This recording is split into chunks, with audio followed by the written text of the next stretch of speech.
Good morning or good afternoon in your case. I'm sitting here with Noam Aviel, conductor for the Elixir of Love on October 21st and 23rd. We're really looking forward to it. It's actually been a work in progress for several years that I've been trying to get Noam here. Noam Aviel has emerged on the international scene as one of the most dynamic young conductors, former associate conductor of the San Antonio Symphony and former assistant conductor at Opera San Antonio. Noam worked on numerous opera projects, including La Traviata, La Boheme, Macbeth, Carmen, Il Barbiere di Siviglia, and Lennox Berkeley's A Dinner Engagement at the Illinois Festival Opera. Last season, Noam Aviel returned to the Iceland Symphony Orchestra, made her debut with the Norrköping, is that right? Norrköping.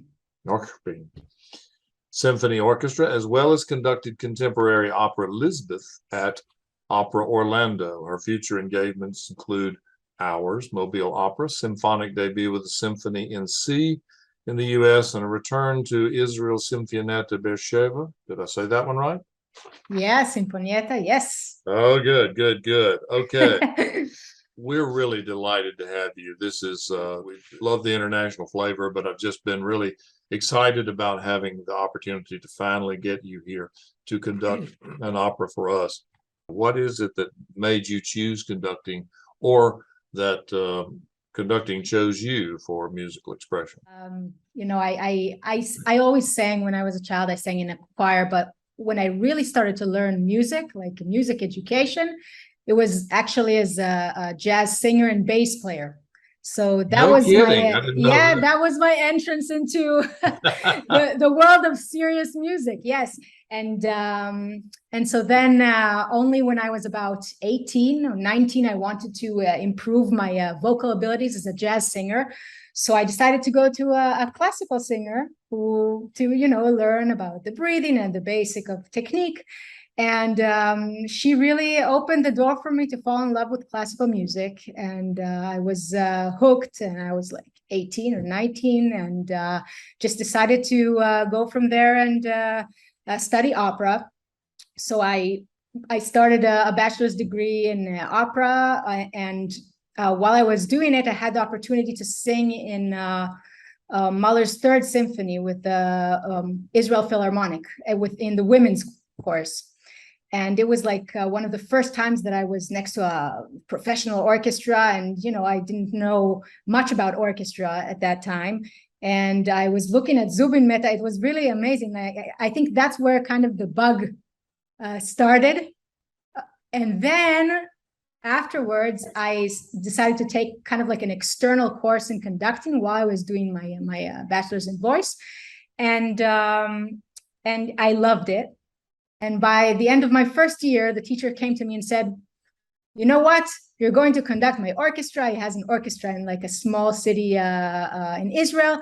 I will be on the piano. We're going to do Chopin's Second Piano Concerto, which is not so easy. And probably it was the longest time I had the privilege to study a score. It was like 6 months to study just the score to be able to, go and do it. But after I did that, I was already completely hooked. And one thing led to another, and I didn't want to kind of switch just for conducting. So I was doing those 2 bachelor degrees parallel. And that was kind of challenging. But after 5 years, I finished both and continued. Killing yourself by degrees. Exactly. That's what happens in your 20s sometimes. The Elixir of Love is one of my favorite operas. I'm really excited to be doing this as well. I always think of it, if opera were pastries, I would think of this as a slice of wedding cake or as a warm cinnamon bun, because it has, it's very satisfying musically, but at the same time, it's just so funny, and it's just sprinkled with comedy throughout. Tell me what you think about it? How do you approach it as far as Donizetti's music and keeping the comedic in this beautiful score? Well, you're talking about pastries. First of all, I try not to think of pastries when I study scores, or else I wouldn't be studying scores. I would be eating the pastries. But if I had to think, I really do identify with what you said. And if I had to choose, maybe I would say perhaps something like a Boston cream donut. You know why? Because when you look at it, it's going to be good, right? You see the chocolate on top, but you don't know how good it's going to be until you take the bite. And then you have all of that richness and delight. So I feel like that's kind of my feeling about L'Elisir d'Amore. That you know that it's wonderful and the music is great, but when you really get into it, when you experience it in a live performance, you're like, wow. Bel canto is something that we should hear more. That we always go to the Verdi and Puccini, but those operas, Donizetti and Rossini, they really have something special about them. The crispness of the music, the energy that is almost seems like it's you can't get enough of the energy of the different rhythms and the melodies. And on top of that, I think what really attracts me to this style is the fact that you could really let the singers be creative on the spot, because part of the style is a bit, if we talked about jazz, it's a bit of improvisation in a way. There are things in the score that are not going to be sung as written in the score if we have cadenzas or things like that. And I think that's something very special, because you really, for the audience, you hear something that is happening now live and might not sound exactly the same in another performance. Yeah, that's something that's special too about how the Donizetti can switch. It just fascinates me that this has such poignant, beautiful, lush moments, like the Una furtiva lagrima, and yet there's also dulcamaras, kind of patter, and you get comedy and drama, and it never, and as different as those pieces are, it never breaks the chain of the whole piece, so it's really a masterwork. I'm so glad that we can present it. Is this your first trip to the Gulf Coast?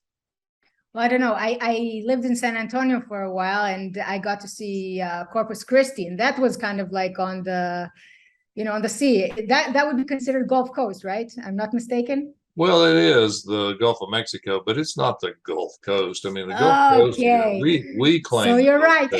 This is the place. So this is the place where seafood comes from. And okay. This is one of the old Mobile's one of the oldest cities in America, and so we, Corpus Christi, that's Texas. This. Well, I'm very curious, to come and get a sense of the culture in Mobile. And well, I don't know. From what I see, it's very beautiful. You have the Gulf Coast, right? And I also saw that there is something very beautiful called the Mobile Bay. Is that it looked from the photos very beautiful. And I don't know. I saw that you have a carnival museum. We do have a carnival museum. What is that? Well, the carnival in America, the Mardi Gras, this was the first American Mardi Gras.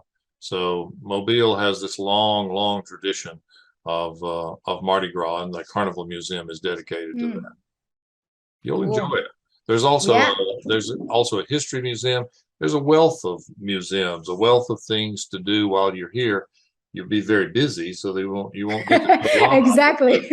And there's great food, so I know you'll enjoy eating too. So we'll make sure that you get some of all of it, and we're looking forward to having you here very soon.